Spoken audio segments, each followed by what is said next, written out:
and stop in writing so as to make its meaning clear and understandable. तो punctuation क्या है? एक point यानी जो हम सेंटेंस लिखते हैं तो लास्ट में फुल स्टॉप बताते हैं, तो उसका एक प्रॉपर मीनिंग है कि यहाँ ये पूरा सेंटेंस पूरा हुआ है यहाँ पर, तो उसका ये मीनिंग बता रहा है writing so as to make its meaning clear and understandable.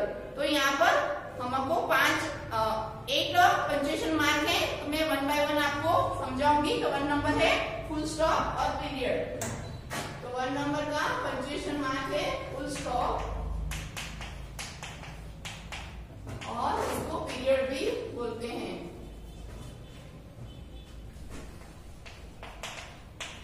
तो उसका सिंबल ऐसा पॉइंट बताना होता है। तो ये कहाँ पे यूज होता है? तो हम सेंटेंस लिखते हैं तो सेंटेंस के लास्ट में हम फुल स्टॉप करते हैं, तो हम समझ पाते हैं इसका मीनिंग क्या है कि ये सेंटेंस पूरा हुआ है।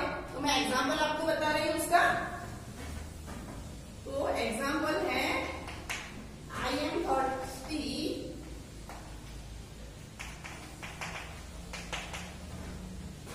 यहाँ पर मैंने फुल स्टॉप किया, get me a glass of water। तो यहाँ पर भी मैंने ये फुल स्टॉप किया, मैं यहाँ पर अटकी और यहाँ पर अटकी, तो to indicate the close of declarative और इंपेरेटिव सेंटेंस। तो उसको हम आदेश देते हैं ना, जैसे डिक्लेरेटिव सेंटेंस हमने पढ़ा है, तो यहाँ पर वो बता रहा है कि डिक्लेरेटिव सेंटेंस और इंपेरेटिव सेंटेंस में ये एग्जाम्पल है इसका। दूसरा to indicate abbreviation and initial example. कोई हम संक्षिप्त में लिखते हैं, जैसे हमें कोई लिखना है श्रीमान, तो मिस्टर लिखते हैं, तो स्टार्टिंग में जो लिखते हैं कैपिटल लेटर्स में, और कोई डिग्री होती है हम ऐसे BA MA ऐसे लिखते हैं ना, MLA, तो वहां पर हम ऐसे लिखते हैं MLA। तो यहाँ पर हमने जो पॉइंट बताए हैं वो, और ऐसे हम लिखते हैं कि मिस्टर। तो यहाँ पर हम जो पॉइंट बताते हैं तो वो क्या है? एब्रिविएशन यानी संक्षिप्त और प्रारंभिक में लिखने के लिए हमें फुल स्टॉप बताना पड़ता है, तो उसका यूज ये होता है। अभी हम 2nd नंबर का देखेंगे, मार्क ऑफ इंटरप्रिटेशन। तो वो क्वेश्चन मार्क है, क्वेश्चन हम बनाते तो पूछने के लिए आज का क्वेश्चन, तो वहां पर हम क्वेश्चन मार्क रखते हैं। तो दूसरा नंबर है मार्क ऑफ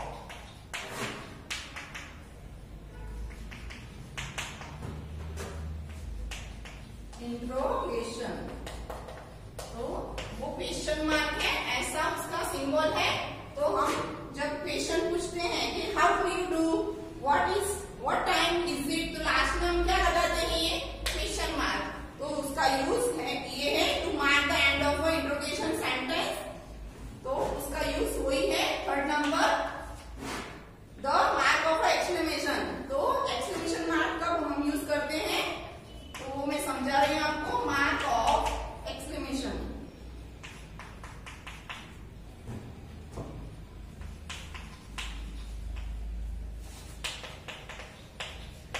तो एक्सक्लेमेशन मार्क्स का सिंबल ऐसा होता है। तो वो कब होता है? To mark the end of the exclamatory sentence और आफ्टर एन इंटरजेक्शन, यानी कोई अवरोध पैदा हुआ या कोई हम ऐसे अचानक से कोई देखते हैं दृश्य, तो उसको हम नहीं बोलते वाह कितना सुंदर, तो हम वहां पर एक्सक्लेमेशन मार्क रखते हैं। तो what a fine piece of workman is. तो ऐसा एग्जांपल है आपको बुक में दिया है, what a fine piece of a workman is. कितना सुंदर। हम ऐसे आश्चर्य से जो सेंटेंस बोलते हैं, कोई एकदम अचानक से तो देखते हैं कुछ भी, तो हम ऐसे एक्साइटेड हो जाते हैं और उसको बोलते कितना अच्छा सुंदर दृश्य, हम बोलते हैं ऐसा। तो उसको बताने के लिए ये एक्सक्लेमेशन मार्क्स का यूज होता है। उसके बाद हम 4th नंबर का देखेंगे, कॉमा। तो कॉमा हम कहाँ पर रखते हैं? कॉमा। तो कॉमा का सिंबल है इस तरह का, ऐसे कॉमा हम करते हैं। तो the comma represent the shorter pose and. तो जब हम कोई सेंटेंस लिखते हैं तो उसका शॉर्टर जो पोज आता है, जहां पर हमें रुकना होता है, वहां हम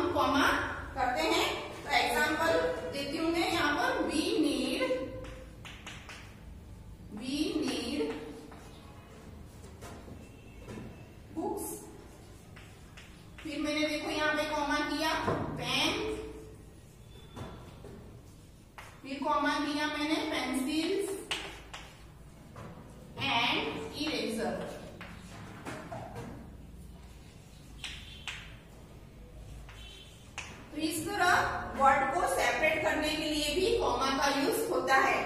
we need books, pens, pencil. तो यहाँ पर देखो उन्होंने ये कॉमा बताया है, तो वर्ड को सेपरेट करने के लिए कॉमा का यूज होता है। दूसरा, यूज टू मार्क ऑफ और डायरेक्ट, हम डायरेक्ट स्पीच में इन्वर्टेड कॉमा करते हैं ना, तो उसका दूसरा एग्जाम्पल है से। यहाँ पर हम देखो ये कॉमा करते हैं, डबल इन्वर्टेड कॉमा, और कॉमा में भी हम बताते हैं हाउ पुलिस आई एम। तो यहाँ पर एक्सक्लेमेशन मार्क्स और ये कॉमा पूरा हुआ। तो यहाँ पर देखो ये कॉमा का यूज ऐसे हम करते हैं डायरेक्ट स्पीच में, ऐसा यूज होता है उसमें। थर्ड नंबर का यूज है उसका to separate and adverb clause form in its a principal clause where the adverb clause forms before the principal clause. यानी जो मेन क्लोज आता है वहां पर जो adverb clause comes before principal clause बताने के लिए वहां पर यूज करते हैं हम। देखो यहाँ पर example, if you have tears, तो यहाँ पर मैंने ये कॉमा किया, prepare to shed them now. तो यहाँ पर जो मेन जो है वर्ड सेंटेंस, तो वहां पर हमने जो प्रिंसिपल है क्लोज को बताने के लिए कॉमा बताकर हम उसको बता सकते हैं यहाँ पर ऐसे। फोर्थ नंबर का उसका यूज है to mark off the nominative और of address. Example, come in and sit down Gopal. हम किसी को बुलाते हैं, हम बोलते हैं कि इधर आओ और यहाँ बैठो, तो उसको बताने के लिए भी हम जो सेंटेंस लिखते हैं वहां कॉमा हम करते हैं, come in and sit down, sit down. फिर यहाँ हमने कॉमा किया गोपाल। तो ऐसा हम जो सेंटेंस लिखते हैं कि तो वहां पर ये कॉमा का यूज है। इस तरह 5 नंबर का जो यूज है, before and after words pad और close let into the body of a sentence. Some such words of pads are however, therefore, of course etcetera. तो ये बताने के लिए सेंटेंस में हम कॉमा यूज करते हैं। एग्जाम्पल है ही, फिर यहाँ पर हमने कॉमा यूज किया, therefore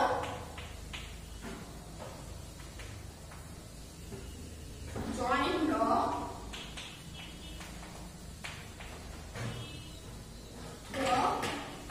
army। तो यहाँ पर आप देख सकते हो कि यहाँ पर मैंने कॉमा यूज किया, तो ये therefore है, ऑफ कोर्स है, ये सब बताने के लिए यहाँ पर कॉमा का यूज करते हैं। तो इस टाइप से कॉमा के यूज दूसरे भी है आगे। 6 नंबर का यूज है to mark off a noun और pads in a apposition. Example, Moti my pet dog is missing. तो हम ऐसा लिखते हैं मोती, फिर हम कॉमा करते हैं my pet dog is missing। तो यहाँ पर देखो मोती को बताने के लिए हमने कॉमा यूज किया, फिर माय पेट डॉग। तो यहाँ पर भी मैंने कॉमा यूज किया। तो to mark off a noun और पैड्स को बताने के लिए अपोजिशन में, तो उसको कॉमा हम यूज करते हैं वहां पर। 7 नंबर का एग्जाम्पल है to separate a practical participle pads. Example, entering the class I heard the bell ringing. तो यहाँ पर भी हमें कॉमा यूज करते हैं। इसका यूज है एंटरिंग द क्लास, फिर हमें कॉमा यूज किया, I heard the bell ringing.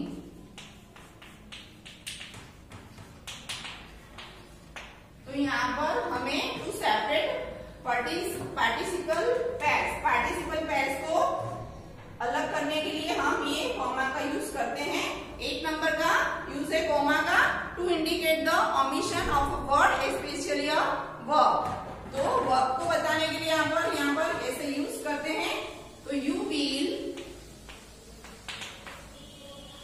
Pass,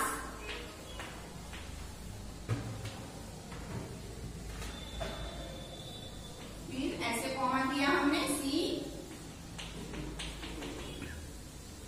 fan. तो to indicate the omission of a word specially a verb, तो वर्ब को एक करने के लिए कॉमा का यूज किया है यहाँ पर। उसके बाद है 5 नंबर का, तो 5 नंबर में आएगा सेमी कॉलन।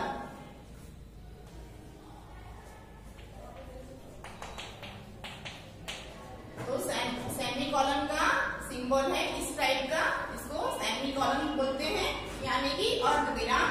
तो semicolon indicates a pause of a greater length, यानी लंबा जो पॉज होता है, and importance that shown by a comma and is used. तो यहाँ पर मैं एग्जांपल बता रही हूँ to mark off a clause of a compound sentence. तो एग्जांपल में हम देखेंगे, he is an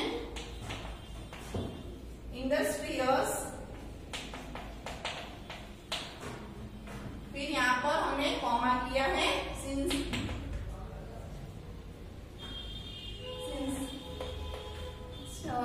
and well behaved boy।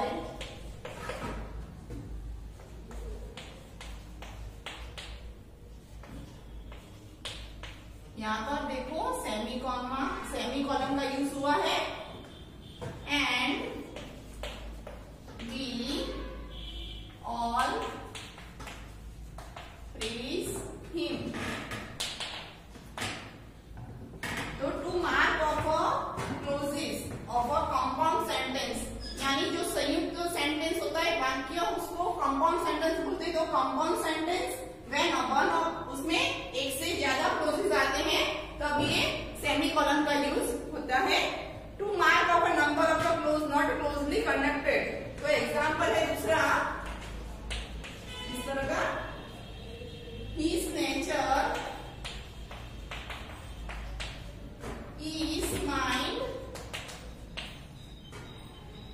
फिर यहाँ पर सेमी कॉलन का सिंबल रखा है, his heart, his nature is mild, sorry यहाँ पर, फिर यहाँ पर सेमी कॉलन का यूज हुआ है, his heart generic.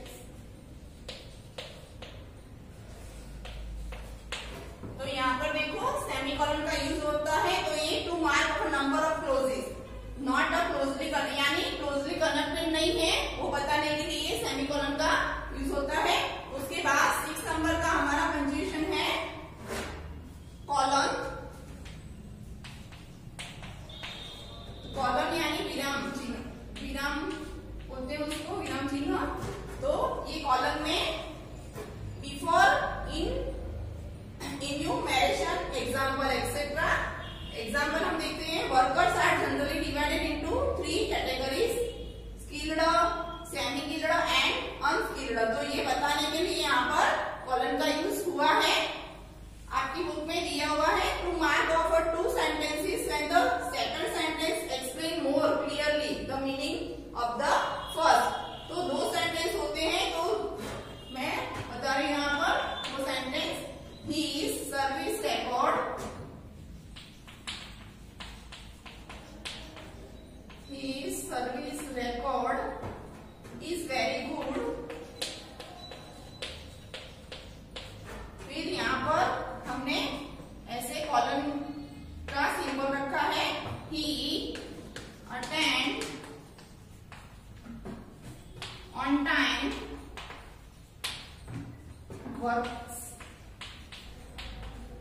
works hard and obey his senior, obey his seniors।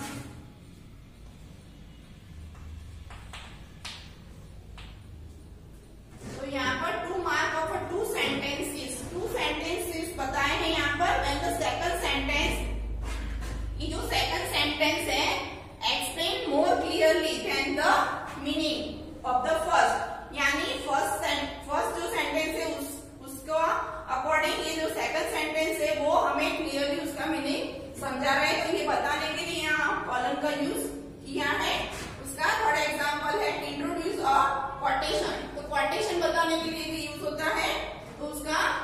Use है गांधी जी से, गांधी जी से।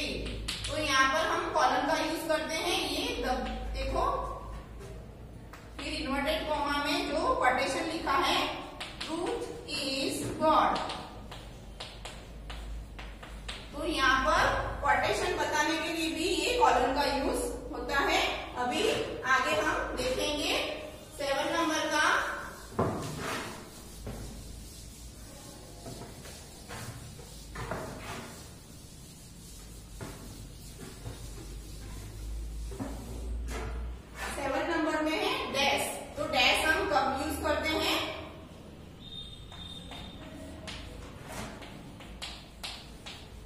सिंबल है ऐसा डैश का।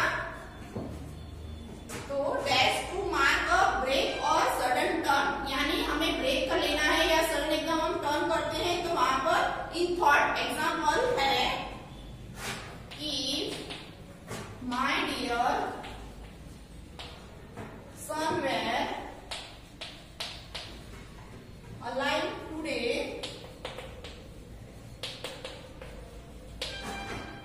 बट, यहाँ पर देखो मैंने डैश किया है, but bye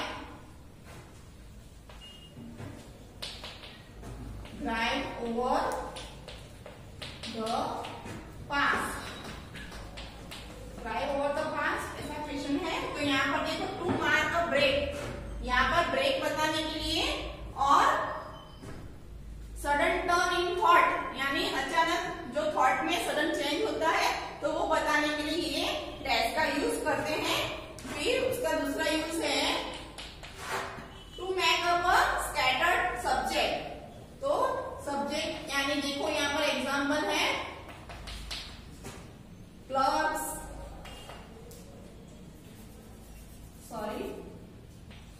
clerks, workers, peons.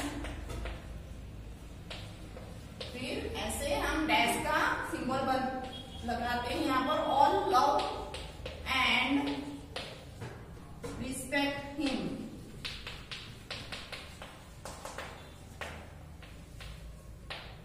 तो इस तरह से to make a scattered subject. तो क्लर्क्स, वर्कर्स, प्यून्स, तो ये सब्जेक्ट को अलग करके यहाँ पर देखो डैश का सिंबल है all love and respect him. तो ये उसका यूज है। अभी हम आगे देखेंगे 8 नंबर का पंक्चुएशन है एपोस्ट्रोफ। तो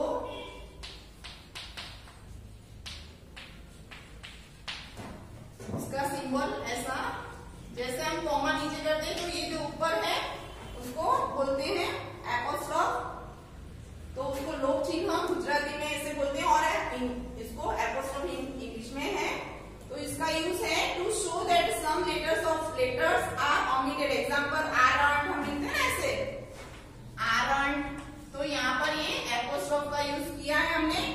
आई हैड, तो उसको शॉर्ट में बताने के लिए आई हैड। तो हीज, तो ये एपोस्ट्रोफ का यूज है। To form the plural of letters and figures, तो प्लूरल लेटर्स और फिगर्स को बताने के लिए भी इसका यूज होता है। तो इसका यूज है ऐसे हम प्लूरल और इसको बताते हैं। There are two L's. तो यहाँ पर देखो हमने एपोस्ट्रोफ का यूज किया है इन द वर्ड